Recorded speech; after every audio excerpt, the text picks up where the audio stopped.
Yooyyaa nagaan isiniif haa ta'u akkam jirtu kabajamtoota hordoftoota keenya sagantaan kun sagantaa fayyaa Dr. Koo jedhu karaa ITV Afaan Oromoo akkasumas immoo karaa toora YouTube keenya Dr. Naafi Argeetoo Official isin biraan geenyudha. Sagantaa keenya keessattis dhimmoota fayyaa garaagaraa fayyaa daa'immanii, fayyaa dubartoota ulfaa, fayyaa waliigalaa akkasumas immoo odeeffannoowwan fayyaa dhibee sammuutiin wal qabatanii fi dhimmoota fayyaa garaagaraa irratti kan waliin kaafnee waliin mari'annu waliin barannudha. Egaa guyyaa irraa sagantaa keenya haaraa qabannee isiniif dhiyaannee jirra. Sagantaa keenya guyyaa irraa isinii dhiyeessuudhaan kan isinii waliin ta'u Dr. keessan Dr. Naafi Argeetudha. Sagantaan immoo sagantaa Dr. Koodha. Hanga xumura sagantaa keenyatti nu waliin tura. Egaa kabajamtoota hordoftoota keenya sagantaa keenya guyyaa irraatiin kan waliin ilaallu dhimma baay'ee yeroo isaatti uummanni keenya hawaasni keenya beekuu qabu akkasumas immoo dhimma baay'ee ariifachiisaa ta'e irratti waliin haasa'uudhaaf dhiyaadheen jira jechuudha. Akkuma hedduun keessan beektan yeroo ammaa kana keessattuu gama Oromiyaa keessa naannoo lixa Oromiyaa akkasumas naannoo Amaaraa, naannoo Tigraay fi naannoo Gambeellaa naannoowwan kanatti dhibeewwan baay'inaan akka weerara hamaatti ka'aa jiran keessaatii dhibee busaan isa tokkodha jechuudha. Waa'ee dhibee busaa ilaalchisee dhibeen busaa maali? Baay'een keessan maqaasaa akkamitti akka darbu beekuu dandeessu. Garuu odeeffannoowwan bal'aa ta'e dhimma dhibee busaa irratti kan wal qabatu haala tatamsa'ina isaa mallattoo akkamii agarsiisuu qaba, of eeggannoo akkamii gochuu qabna, akkasumas immoo yaalii akkamiitu kennama kan jedhu jalqabaa kaasnee hanga xumuraatti kan waliin ilaallu ta'a jechuudha. Kanaaf nuffii tokko malee hanga xumura sagantaa keenyatti nu waliin tura. Egaa kabajamtoota hordoftoota keenya akkuma beekamu dhibeewwan bakka gurguddaa lamatti qoonnee ilaalla. Dhibeewwan daddarboo ta'anii fi dhibeewwan daddarboo hin taane jennee bakka lamatti qoonnee ilaalla. Dhibeewwan daddarboo ta'an jechuun maal jechuudha? Dhibeen nama tokkorraa nama tokkotti darban. Fakkeenyaaf namni tokko dhibeedhaan yoo qabame yookiin immoo baattuu dhibee sanaa yoo ta'e namni sun mallattoo agarsiisuu danda'a, mallattoo agarsiisuu dhiisuu danda'a. Fakkeenyaaf vaayirasii yookiin immoo baakteeriyaas ta'uu danda'a yookiin pirootozowaas ta'uu danda'a, paarasaayitis ta'uu danda'a. Qaama isaa keessa yookiin immoo namni sun yookiin immoo baakteeriyaan kun yookiin paarasaayitiin kunniin qaama nama tokko keessa yoo jiraate nama tokkorraatiin gara nama fayyaatti darbu jechuudha. Akkuma jalqaba irratti ibsuudhaaf yaale namoonni dhibee kanaan qabamanii mallattoo agarsiisuu danda'u, mallattoo agarsiisuu dhiisuu danda'u. Namoonni baay'een akka baattuuttis turuu danda'u jechuudha. Nama tokkorraatiin nama dhibee kana tokkorraa qabame irraa gara nama kan biraatti darbu. Kana qofa miti. Dhibeewwan daddarboo ta'an yeroo jennis immoo namarraa namatti qofa osoo hin taane bineensotarraa illee, beelladoota illee, ilbiisotarraa illee namatti darbuu danda'u jechuudha. Kanaaf gabaabumatti dhibeewwan daddarboo ta'an kan jennu kana jechuudha. Egaa dhibeewwan daddarboo ta'an kallattii garaagaraatiin namarraa namatti darbuu danda'u. Fakkeenyaaf karaa afuuraa yookiin karaa qilleensaatiin darbuu danda'u. Fakkeenyaaf dhibee TB fudhachuu dandeenya. Akkasumas immoo even tonsilitis illee, tonsilii illee, nimooniyaa illee ta'uu danda'a. Ispeeshaalii vaayiraal nimooniyaa kan jennu keessattuu karaa afuuraa yookiin immoo karaa qilleensaa namarraa gara nama tokkotti darbuu danda'u. Inni kan biraan karaa dhiigaatiin yookiin immoo karaawwan dhangalaa'aawwan qaama namaa keessaa ba'an. Fakkeenyaaf dhiiga ta'uu danda'a, dhangala'aa dafqaa ta'uu danda'a, dhangala'aa qaama saalaa keessaa ba'u yookiin immoo sekireeshiniidhaan ta'uu danda'a. Kallattii garaagaraatiin illee nama tokkorraa nama tokkotti darbuu danda'u jechuudha. Siimpilii kan biraa fakkeenyaaf hamma haadharraa gara daa'imaatti illee yeroo ulfaa yookiin yeroo gadameessa keessatti darbuu danda'a. Karaa bobbaa yookiin sagaraatiin illee darbuu danda'u. Kanaaf gabaabadhumatti dhibeewwan daddarboo ta'an kallattii garaagaraatiin darbuu danda'u jechuudha. Kana qofa immoo miti dhibeewwan daddarboo ta'an fakkeenyaa fi waa'ee dhimma ijoo keenyaa kan irratti haasofnu keessaa tokkos immoo dhibee busaa yoo ilaalle nama tokkorraa namatti darbuudhaa fi karaa baattuuwwan garaagaraa jiraachuu danda'a. Ilbiisonni garaagaraa fakkeenyaaf nama fayyaa hin taane tokkorraa fudhanii gara nama fayyaa ta'e tokkotti dabarsuu danda'u jechuudha. Kunis garee dhibee daddarboo jalatti ramadama jechuudha. Dhibeewwan daddarboo ta'an kunniin immoo maal jechuudha? Karaa baattuu yookiin immoo ilbiisota garaagaraatiin nama fayyaa hin taane tokkorraatii gara nama fayyaa ta'e tokkotti illee darbuu kan danda'an jechuudha. Akka fakkeenyaatti akkuma jalqaba irratti isinii kaasee dhibee busaa fudhannee ilaaluu dandeenya jechuudha. Yookiin immoo malaariyaa kan jennu fudhannee ilaaluu dandeenya jechuudha. Egaa faallaa kanaatti immoo dhibeewwan daddarboo hin taane immoo dhibeewwan kiroonik ilnes jennu fakkeenyaaf kan akka dhibee sukkaaraa ta'uu danda'a, dhiibbaawwan dhiigaa, dhibee onnee, dhibee kalee baay'een isaanii nama tokkorraa nama tokkotti darbuu hin danda'an jechuudha. Kunniin dhibeewwan daddarboo hin taane jalatti ramadamu jechuudha. Egaa sagantaa keenya dhimma sagantaa ijoo keenya guyyaa irratti gaafa gallu keessattuu dhibeewwan daddarboo ta'an keessaa kan yeroo ammaa namoota baay'ee lubbuu namaa dabarsan akkasumas immoo namoonni baay'inaan kan hubaman keessaa tokko dhibee busaati jechuudha. Akka addunyaatti yoo ilaalle almost I think qorannoo bara 2002 ba'eetti fakkaata. Namoonni addunyaa irratti namoonni biliyoona 3 ta'an dhibee busaatiin hubamaniiru jedha jechuudha. Yeroo ammaa kana keessattuu ispeeshaalii to'annaan isa haalli to'annaa isaa barumsi babal'isuun akkasumas immoo keessattuu immoo ilbiisa dhibee buusaa dabarsu kan itti suuratti xiyyeeffannaan guddaa waan kennamuuf yoo laaltan baay'inaan hanga sadarkaa baadiyyaatti hojjetamaa jira waan ta'eef hir'ateera akka addunyaatti gadi bu'eera. Gadi bu'aa deema. Ispeeshaalii baay'ee gadi bu'aa gara miliyoona 250 waggaa tokko keessatti kan hubaman kan qorannoon dhiyootti kan dhaabbanni fayyaa addunyaa baasee namoonni dhibee kanaan qabaman jechuudha. Baay'ee gadi bu'aa dhufaa jira jechuudha. Garuu keessattuu yeroo dhibeewwan COVID babal'ataa dhufe kana keessatti immoo waan isaa reetiin isaa baay'ee ol ka'aa dhufeera jechuudha. Yoo ilaallee keessattuu akka addunyaatti dhibeen kun yookiin immoo dhibeewwan busaan kun babal'atan malee baay'inaan parsantii 80 olii biyyoota Saharaan gadiiti yookiin immoo sub-Saharaan countries kan jennu biyyoota hin guddanne yookiin immoo fakkeenya hamma yookiin biyyoota guddataa jiran kanneen akka biyya keenya illee dabalatee biyyoota Saharaan gadii dhibee kanaa fi carraan saaxilamummaa isaanii baay'ee ol kaara jechuudha. Kana qofa miti maaliif sababa maalirraan kan ka'e kan jennu immoo sababoonni garaagaraa jiraachuu danda'u. Qulqullina dhabuu ta'uu danda'a. Lammaffaan immoo haala lafa teessuma lafa sanaas ta'uu danda'a. Teessuma lafa akkamiitu immoo dhibee kanaaf nama saaxila kan jedhu kaafnee ilaalla jechuudha. Kan biraan immoo infraastiraakcharii baay'eenis dhiisuu mala of eeggannoowwan ispeeshaalii keessattuu dhimma dhibee kanaatiif godhamu baay'ee gadi bu'aa taanaan carraan dhibee kanaatiif qabamullee baay'ee ol kaara jechuudha. Egaa mee dhibeen busaa maali kan jedhutti tun darbiin dura keessattuu dhibee busaa naannoo kamtu dhibee busaatiif saaxilama. Fakkeenyaaf akka biyya keenyaatti yoo fudhannee ilaalle yookiin immoo akkuma ilaalle sea level keenya yookiin immoo naannoo sarara galaanaatti yookiin immoo lafeen yookiin immoo lafti bakkiiwwan naannoo sarara galaanaa 2000 gad ta'an yookiin immoo 2000 meter below the sea level kan jedhamanii kunniin baay'inaanii carraan dhibee busaatiif saaxilamuu isaanii ol ka'aadha. Fakkeenyaaf naannoowwan gammoojjii fakkeenya naannoo gammoojjii barahaa yookiin immoo gammoojjii ta'an immoo kan maal qaban jechuudha jiidhinsa kan qaban jechuudha. Fakkeenyaaf yoo ilaalle keessattuu biyya keenya keessatti baay'inaan iddoon itti mul'atu keessaati naannoo lixa Oromiyaa yoo ilaalle lixa Oromiyaa jechuun gara Wallaggaa akkasumas immoo gara Ilubbaaboriin dabalatee Gambeellaa naannoo keessa naannoo Amaaraaf naannoo Tigraay fi naannoo ispeeshaalii akkuma Beenishaangul Gumuzii fi Gambeellaan kunniin dhibee busaatiif baay'ee saaxilamoodha jechuudha. Sababni isaas haalli teessuma isaan lafa isaanii yoo ilaalle gammoojjiidha akkasumas immoo jiidhinsa qabaatu jechuudha. Jiidhinsa ni qabaatu jechuudha. Fakkeenyaaf naannoo gara baha Itoophiyaas yoo ilaalle naannoo Harargee yookiin immoo gara baha Itoophiyaa yoo ilaalle gammoojjii haa ta'an malee jiidhinsa hin qaban. Jiidhinsa hin qabanii. Jiidhinsa qabaachuun isaanii naannoo qarqara lagaatti naannoo qarqara laga bishaaniitti yookiin immoo naannoo jiidhinsa qabutti baay'inaan kan mul'atu malee baay'inaan naannoo gammoojjii ta'anillee baay'ee dhiphaadha yookiin immoo hin jiru jechuun dandeenyu garuu bakka kan biraatiin kompeer goonee yoo ilaalle yookiin immoo bakka kan biraatiin wal bira qabnee yoo ilaalle carraan saaxilamummaa isaanii baay'ee xiqqaadha jechuudha. Naannoon baddaa fakkeenyaaf naannoon diilallaafaa immoo carraan dhibee kanaan naannoon baddaa ta'an immoo baay'ee dhiphaadha jechuudha. Kanaaf haala ol ka'iinsa yookiin immoo teessuma lafa sanaa gammoojjummaa isaa fi jiidhinsa lafa sanaa irratti hundaa'a jechuudha. Haala kana irratti hundaa'uudhaan naannoon kamtu dhibee busaatiif saaxilama naannoo kamtu immoo saaxilamu jechuu dandeenya jechuudha. Kanaaf gabaabadhumatti dhibeen busaa yookiin immoo bakka bookeen busaa jirtutti wal hortutti baay'ata jechuudha. So gabaabadhumatti bookeen busaa naannoowwan amma jenne kanatti baay'inaan ni babal'atu jechuudha. Naannoo akkamiitu saaxilama kan jedhus immoo dhumarratti bal'inaan kaafnee haasofna akkamitti ofirraa ittisuu dandeenya kan jedhu kaafne jechuudha. Egaa dhibeen busaa akkuma jedhamu dhibeen busaa akkuma jalqabarratiniif kaasee dhibeewwan daddarboo ta'an keessaa kanneen bookee busaatiin keessatti bookee busaa keessa Anopheles mosquito warra jedhaman. Bookee busaa akkuma argaa jirtan bookeen busaa maal akka isheen fakkaattu baay'een keessan tarii barattoonni baay'een keessan beektu argitaniittis ta'uu danda'a. Bookee busaa Anopheles mosquito jedhamuun nama dhibee kanaan qabamerraati. Hubadhaa. Nama dhibee kanaan qabamerraati fuutee gara maalitti dabarsu jechuudha. Gara baattuun kun yookiin immoo moskitoon kuni baattuun Anopheles mosquitoon kuni nama dhibee kanaan qabamerraa fuutee gara isaatti dabarsi jechuudha. Gara nama dhibeen hin qabamnetti dabarsi jechuudha. Sinii galee miti bookeen busaa yookiin immoo baattuun bookee busaa kun. Dhibeewwan busaa kanneen fidan keessaa ispeeshiisii kanneen fidan keessaa ja'a jira baay'inaan garuu biyya keenya keessatti kan beekame Plasmodium species jedhamu. Plasmodium falciparamidhaa fi Plasmodium vivax kan jedhamanii biyya keenya keessatti baay'inaan yookiin immoo hedduminaan mul'atu.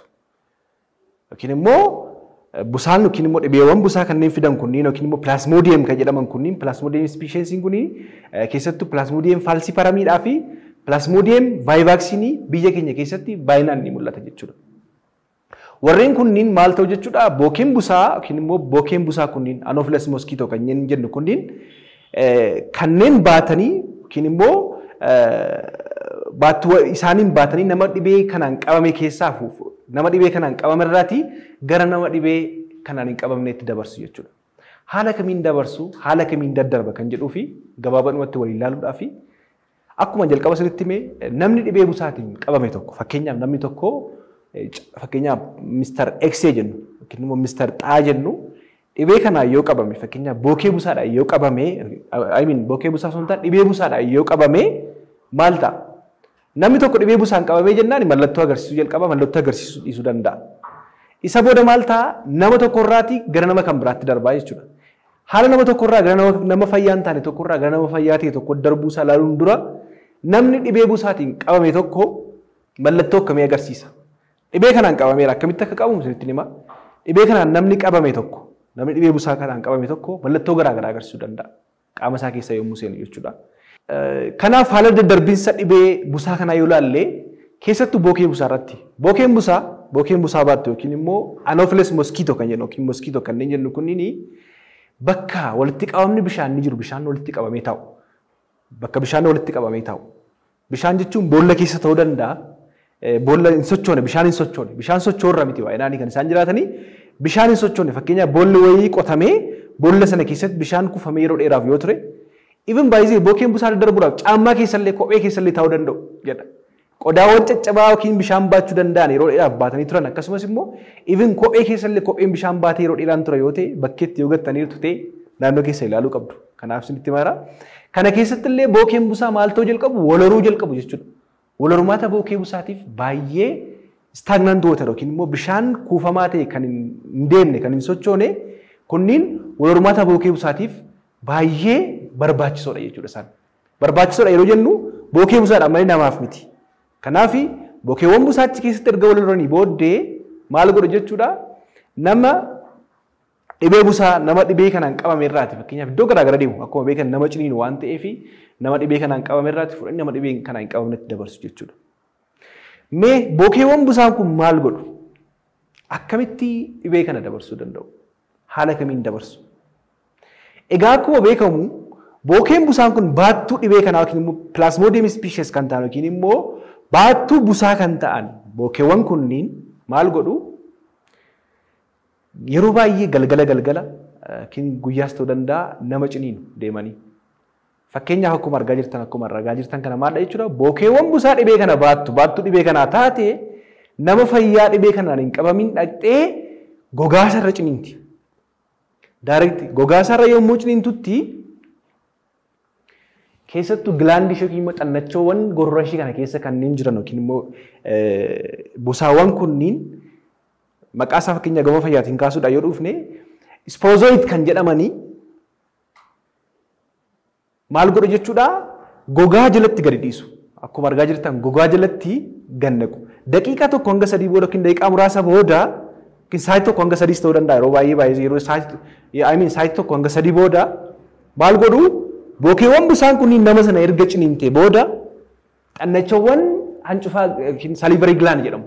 Xannachoowwan kanneen keessaati yookiin immoo afaan keessaati ba'uudhaanii maal ta'u jechuudha nama kana gogaasaa jalatti yookiin immoo darmis kan jedhamu. Gogaan immoo caasaa baay'ee qaba isin jedheera. Caasaawwan darmisii keessa darmisii jalatti erga kuufamanii booda suuta maal godhu jechuudha suuta sporozoid kanneen jedhaman kunniin hidda dhiigaa yookiin immoo kaappilaarii keessa galuu jalqabu jechuudha. Hubadhaa. Erga gogaa jalatti gadi nammanii booda akkuma argaa jirtan gogaa jalatti gadi nammanii gara hidda dhiigaa yookiin immoo kaappilaarii keessa seenuun hidda dhiigaa yookiin immoo dhiigaan baatamanii akkuma beekamu dhiigni keenya qaama keenya irraa dhiiga fuudhee gara onnee kan geessu jira. Gara onnee deemuudhaaf immoo fakkeenyaaf cakkutaawwan garaa garaa keessa darbu.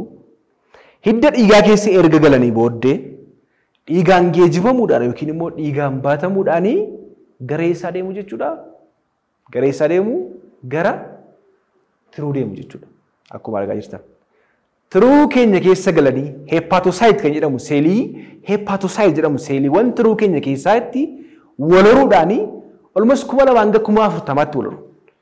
Isa booda erga isaan waloranii booddee Shaayizoons kan jedhamu kunniin dho'uudhaanii yookiin immoo bahuudhaanii tiruu keessaa immoo bahanii tiruu keessan tiruu keessa erga isaan turanii booddee tiruu keessaati maal ta'u jechuudha tiruu keessaati dho'uudhaan bahuudhaanii gara dhiigaatti dabalamu jechuudha ammallee.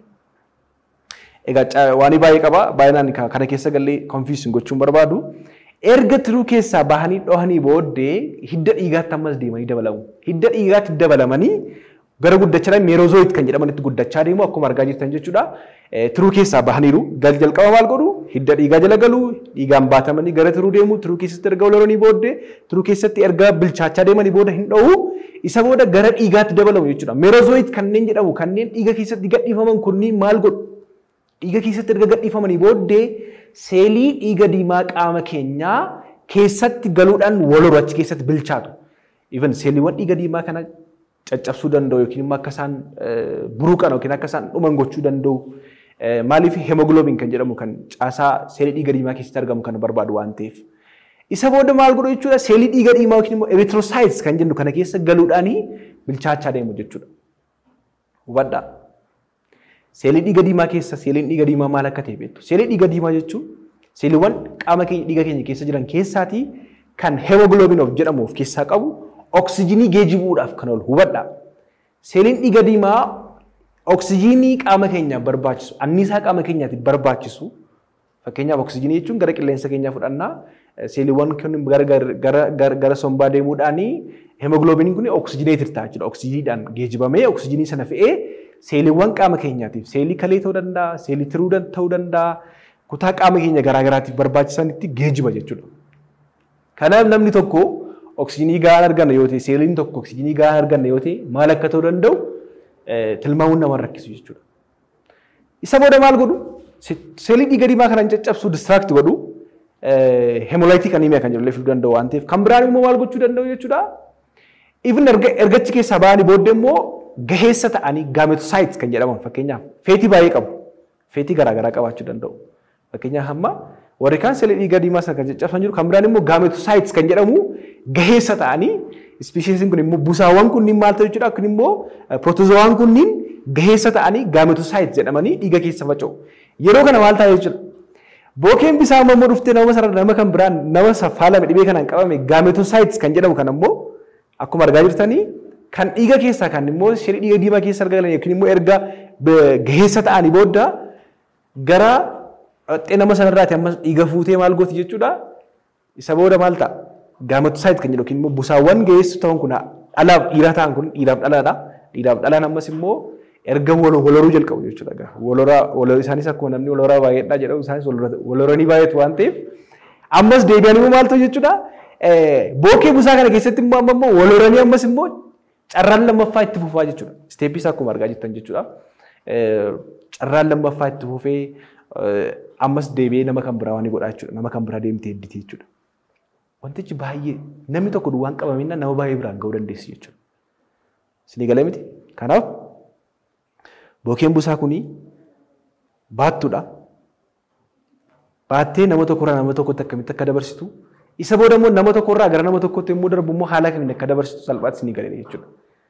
Kanaaf namni tokko faalamdaan naannoo tokko waliin ga'uu danda'a. Yookiin immoo keessattuu ispeeshaalii bookeewwan busaan kun ammas deemanii dhaqanii wal horu waan ta'eef dhiibbaa garaagaraa namarraan ga'uu danda'u jechuudha.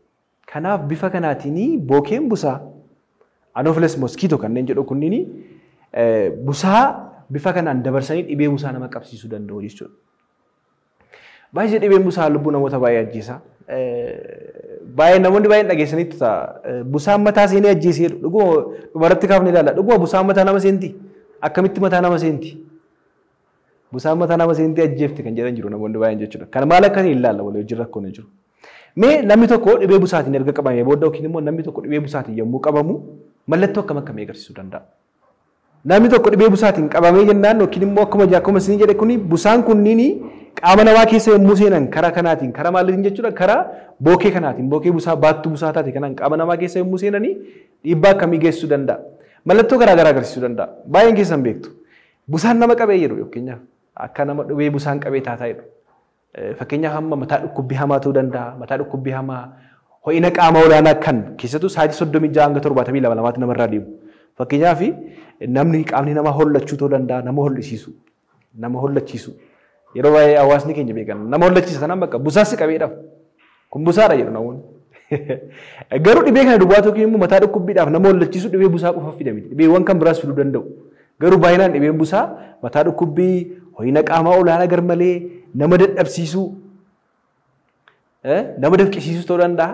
Keessattuu ispeeshaalii guyyaa sa'aatii 36-72 gidduutti boqonnaa namaa kennee fakkeenya ho'ina qaamaa olaanaa kan gidduutti boqonnaa namaa kennee namatti deebi'uufa. Sa'aatii 36-72 gidduu waan akkasiifaa jechuudha. Mallattoon waan akkasii mallattoo dhibee busaati jechuudha.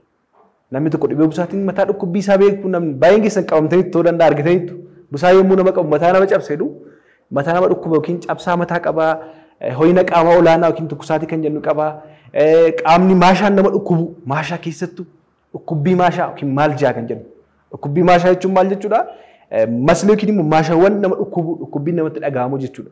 Oksijiinii gaallee argachaa jiru waan ta'eef maashaan keenya. Akkasumas immoo nama hollachiisuun kunis immoo mallattoo dhibee busaati jechuudha. Dabalataan kan isin dhibu dhuguma busaan mataa nama seenee nama ajjeesee jedhama yeroo baay'ee. Keessattuu Plasmodium falciparum kan jedhamu ispeeshiin kuni cerebral malaria kan jennu yookiin immoo kutaa sammuu keenya keessaa sammuu keenya cerebramii kan miidhuu danda'an keessaa isa tokko jechuudha. Akkuma isinitti dhibeen busaa seeliiwwan qaama keenya baay'ee dhiigaan geejjibamanii deemu waan ta'eef deemanii maal ta'u jechuudha. Seeliiwwan sammuu keenya keessaa yommuu isaan miidhanitti keessattuu dhiibbaa hamaa sammuu namaa lixuu danda'a jechuudha. Akkuma namni keenya jedhu sammuu namaa lixa jechuun dhiigaan geejjibamee deemee kutaa sammuu keenyaa miidhuu danda'a jechuudha. Cerebrum kan jennu kana miidhuu danda'a. Yeroo kanatti fakkeenya namni sammuu yookiin immoo busaan sammuu seente busaan yommuu sammuu nama seenu yookiin immoo cerebral malaria kan jennu kun mallattoo garaagaraa agarsiisuu danda'a.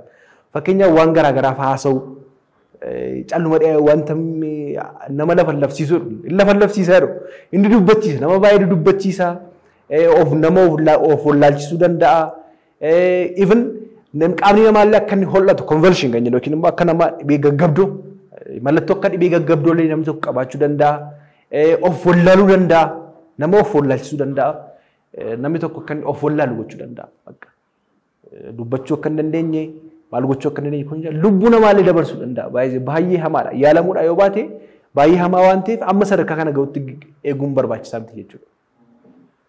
Kanaaf busaan sammuu namaa lixa jedhee namni keenya kan haasa'u sammuu namaa kan inni lixu Plasmodium falciparum kan jennu kunniin dhiigaan baatamuudhaan egaa brain barrier kan jennu jira. Kana keessa cabsuun seenuudhaan sammuun keenya yookiin immoo seeloonni sammuu keenyaa illee akka isaan oksijiinii gahaa hin arganne gochuu danda'a.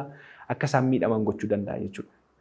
Kanaaf dhiibbaa akkasii namarraan gahuu danda'a. Yookiin immoo busaan sammuu namaa lixe kan jennu yeroo kana namni tokko miidhamu jechuudha. Kanaaf namni tokko busaan cerebral malaria kan jennu mallattoo akkamii agarsiisuu akka danda'u akkuma jalqaba irratti isinitti himedha jechuudha. Egaa mallattoo garaagaraa agarsiisa fakkeenyaaf keessattuu busaan immoo nama tokko deddeebi'ee yommuu qaba yoo ta'e rajiijiin akka dhiita'u gochuu danda'a. Dhiita'uu rajiijiidhaaf illee sababa. Rajiijiin namaa fakkeenyaaf amma yeroo dheeraaf yoo ture namni tokko deddeebi'ee waan godha yoo ta'e rajiijiin isaa guddachuu danda'a jechuudha. Kanaaf mallattoo akkasiilee namatti fiduu danda'a jechuudha. Dhibeen busaa namni tokko dhibee busaatiin qabameennaan mallattoo armaan gadee agarsiisuu danda'a. Mallattoon jalqaba irratti isinitti hime armaan olii kan amma isinitti himaa ture agarsiisuu danda'a jechuudha. Kanaaf mallattoo kana namni tokko battala ofirratti argetti maal gochuu qaba? Mana yaalaa deemee yaalii barbaachisu qorichoonni garaagaraa hanga sadarkaa hidda dhiigaarraan kennamutti mana yaalaatti kennamuu danda'a. Namni tokko dhibee kanaan qabamee yookiin shakkamee mana yaalaa yommuu deemu qorannoowwan garaagaraa nama kanaaf ta'uu danda'u. Qorannoowwan nama kanaaf ta'an keessaa baay'een isaa maal fakkeenyaaf keessattuu dhiigni irraa fuudhamee ilaalamaa jechuudha maayikirooskooppiidhaan. Erga ilaalamee booddee gosa kam keessattuu pilaasmoodiyemii gosa sanyii kamidha kan nama kana miidha jedhamee erga ilaalamee booddee yaaliin barbaachisu nama sanaatiif ni kennama jechuudha. Yaaliiwwan kunniin baay'inaan iddoo garaagaraatti kennamaa jiru jechuudha. Yaaliiwwan kennamanis qorichaan kennamuu danda'a, qorichi liqinfamuun kennamaa fi dabalataan immoo sadarkaa hamaarra geenyaan hanga daa'imman illee hubuu danda'a waan ta'eef hidda dhiigaan illee kennamuufii danda'a jechuudha. Kan isin dhibu nama hundumaati. Daa'imman dabalataan immoo dubartoota ulfaallee dhibeen busaa miidhuu danda'a. Keessattuu dubartoonni ulfaa yommuu isaan dhibee busaatiin miidhaman isaan qofa irra osoo hin taane miciree gadameessa isaanii keessa jiru irratti illee dhiibbaa guddaa geessisuu danda'a. Micireen gadameessa isaanii keessa jiru kuni tokkoffaa akka inni kiloon isaa gadi bu'ee dhalatu gochuu danda'a. Lammaffaa akka isaan qaama isaanii keessoon qaama isaanii miidhamu gochuu danda'a. Even ammallee lubbuu daa'imaallee hanga balleessuutti ga'uu danda'a jechuudha. Caasawwan qaama daa'immaniillee miidhuu danda'a. Kanaaf dubartii ulfaallee dhibeen busaa yoo qabe dubartii ulfaa qofa osoo hin taane dubartii ulfaa irratti dhiibbaa garaagaraa keessa akkuma isinitti himee seeliin dhiiga diimaa qaama ishee keessa jiru fakkeenyaaf amma seeliin dhiiga diimaa qaama ishee keessa jiru akka inni dhumu yookiin immoo aneemiyaa yookiin immoo hir'ina dhiigaa seelii dhiiga diimaatiif akka saaxilamtu gochuu danda'a. Nama kaanillee baay'ee aneemiyaa yookiin immoo hir'inni dhiigaa namni dhibee busaan qabame tokko sadarkaa hamaarra yommuu ga'u dhiigni yookiin immoo seeliin dhiiga diimaa qaama isaa keessa jiru gadi bu'uu danda'a. Kanaaf dubartiin ulfaa tokko keessattuu dhibee busaatiin yommuu qabamtu hir'inni dhiigaa qaama ishee keessa jiru ishee qofa osoo hin taane tokkoffaa ishee ni miidha. Maaliif qaama isheetiif oksijiinii gahaa yookiin immoo anniisaa gahaa argachaa jirtu. Dabalataan immoo daa'imni yookiin immoo micireen gadameessa dubartii keessa jirus immoo kan haadhaa irratti yookiin immoo wanti haati fayyadamtu fayyadama waan ta'eef dhiibbaa irraan ga'uu danda'a jechuudha. Kanaaf daa'imnis hir'ina dhiigaatiif saaxilamuu danda'a. Dabalataan immoo akka inni kiloon isaa gadi bu'u yookiin daa'imni sun akka inni qacaacatu yookiin immoo quucatu gochuu danda'a. Akkasumas immoo akka inni kiloon isaa gadi bu'ee even hanga sadarkaa lubbuu balleessuu yookiin immoo daa'ima garaa keessatti illee ajjeesuu danda'a. Garaa keessatti illee miidhuu danda'a jechuudha. Yoo yaalii gahaa hin arganne ta'e. Even daa'imman irratti illee dhiibbaa garaagaraa geessa dhibeen busaa kun. Kanaaf dubartoota ulfaa keessatti akkuma isinitti hime siree dhiiga diimaa gadi buusaa. Dabalataan immoo amma gulukoosii qaama isaanii keessa jiru illee gadi buusaan haayipoglaasiimiyaa kan jennu kanaaf saaxiluu danda'a jechuudha. Of wallaaluu danda'u. Daa'imnis gulukoosii gahaa argachuu dhabuurraan haatis gulukoosii gahaa argachuu dhabuurraan dhiibbaan lamaan isaaniirra gahuu danda'a jechuudha. Kanaaf dubartoonni ulfaas ta'ee daa'immaniifis of eeggannoo guddaa gochuun baay'ee barbaachisaadha jechuudha. Egaa mana yaalaatti isinitti meera mana yaalaatti erga qorannoon godhamee ilaalamee booddee qorannoon kun bakka hedduutti argama. Erga ilaalamee booddee qorichis ta'ee wantoonni barbaachisan yaaliin barbaachisu nama sanaatiif ni godhama. Qoricha kennamu yookiin waan kennamu kana immoo seeraan itti fayyadamuunis immoo baay'ee barbaachisaadha. Akka warra kaanii miti. Amma fakkeenyaaf dhibeewwan busaa qorichoonni dhibee busaatiif qophaa'an baay'ee irratti reezistaan hin taane yookiin immoo yeroo baay'ee maal sitti fakkaate qoricha wajjin wal baraa jedhama yeroo takka takka. Baay'inaan qoricha wajjin waliin barre amma ammaatti baay'inaan waliin baran waan ta'eef qoricha kennamu sirriitti fayyadamuun baay'ee barbaachisaadha jechuudha. Kanaaf mana yaalaatti ogeessi fayyaa tokko yookiin immoo ogeessoliin fayyaa tokko yaalii kana kennuu danda'u. Inni guddaan xiyyeeffannoon guddaan kennamuu danda'u garuu kana miti. Yaalii isaa ogeessonni fayyaa akkatti yaalan beeku. Yaalama namni tokko. Keessumaa dhibee kana ittisuu keessatti xiyyeeffannaan guddaan kennamuu qaba. Keessattuu waqtiiwwan fulbaanaatii fi akkuma beekamu waqtiiwwan fulbaanaa waqtiiwwan eebilaa keessa dhibeen kun fulbaana jechuun ji'a 2-3 boodatti seenaa jira. Amma yeroo kanattis iddoo baay'eetti yoo ilaalle lixa Oromiyaa keessatti naannoowwan garaagaraa naannoo Amaaraa naannoo garaagaraatti dhibeen kun bal'inaan bal'achaa jira. Gambeellaa fa'aa keessatti jechuudha.